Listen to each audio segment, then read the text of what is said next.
مکمل حفاظت اسے مہیا کرے. حفاظت کا ایک مفہوم تو واضح ہے, مکمل حفاظت. اس کا ایک دوسرا مفہوم ہے جس کی وضاحت کی ضرورت ہے, وہ یہ ہے کہ جی گھر کے چار دیواری کے اندر بھی اور گھر کی چار دیواری کے باہر, اگر گھر کی چار دیواری کے باہر خواتین کو کوئی کام ہے, ہاں ان کا ایک جائز ایک عذر ہے, انہیں گھر سے باہر نکلنا ہی نکلنا ہے, تو مرد کی یہ ذمہ داری ہے, بالخصوص شوہر کی ذمہ داری ہے کہ وہ اپنی بیوی کو جہاں اس نے جانا ہے وہاں اس کو لے کے جائے, اور جو اس کی ضروریات ہیں ان ضروریات کو اس کے ساتھ جا کر پورا کرے. یہ ہے اسے مکمل حفاظت مہیا کرنا. گھر کی چار دیواری میں حفاظت کی صورت کیا ہے؟ گھر کی چار دیواری میں حفاظت کی صورت یہ ہے کہ اس سے اپنی حیثیت کے مطابق ایک ایسا یعنی ظاہری اعتبار سے ایک ایسا گھر اسے مہیا کرے جہاں اس کی عزت اور اس کا وقار محفوظ ہو. نمبر ایک. نمبر دو کیا ہے؟ نمبر دو یہ ہے کہ ایک تو اس کی ظاہری صورت ہے, ایک ہے اس کی معنوی صورت. معنوی صورت یہ ہے کہ جی آپ نے گھر تو دیا ہوا ہے, لیکن اس گھر کے اندر اس پر آپ نے بے جا پابندیاں عائد کی ہوئی, صحیح ہے, روک ٹوک بہت زیادہ ہے.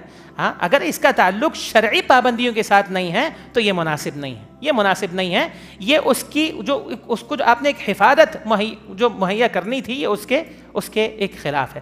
پھر اس کی ایک تیسری صورت ہے, وہ تیسری صورت ہے کہ جی عورت جو ہے اس کو حفاظت اس طرح مہیا کریں کہ جی اگر آپ جوائنٹ فیملی سسٹم میں رہتے ہیں تو پھر وہ وہاں رہتے ہوئے اپنے آپ کو قید میں تصور نہ کرے کہ میں یہاں پر قید ہوں. ٹھیک ہے, اب اپنا کیا کہتے ہیں کہ جی جوائنٹ فیملی سسٹم ہے, دیور بھی موجود ہے, جیٹ بھی موجود ہیں, بھاوجے بھی ہیں, بچے بھی ہیں, نندے بھی ہیں, اور پھر عورت کی جو ایک پرائیویسی ہوتی ہے اس کو اس کی پرائیویسی دیں.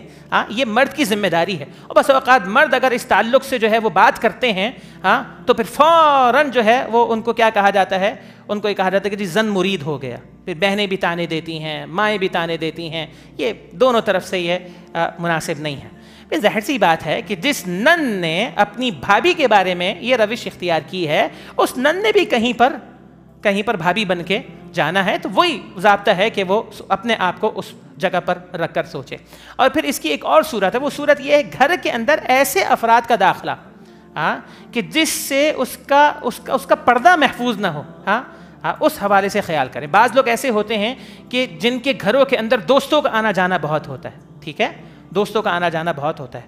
لہذا اگر آپ کے گھر کے اندر مہمان آ رہے ہیں, وہ دوستوں کی صورت میں ہوں یا آپ کے یا اس کے کزنز کی صورت میں ہوں.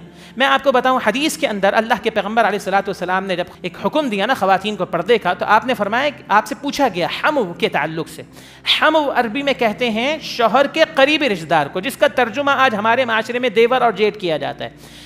اس سے مراد صرف دیور اور جیٹ نہیں ہے, بلکہ اس سے مراد شوہر کے سارے قریبی رشتہ دار ہیں.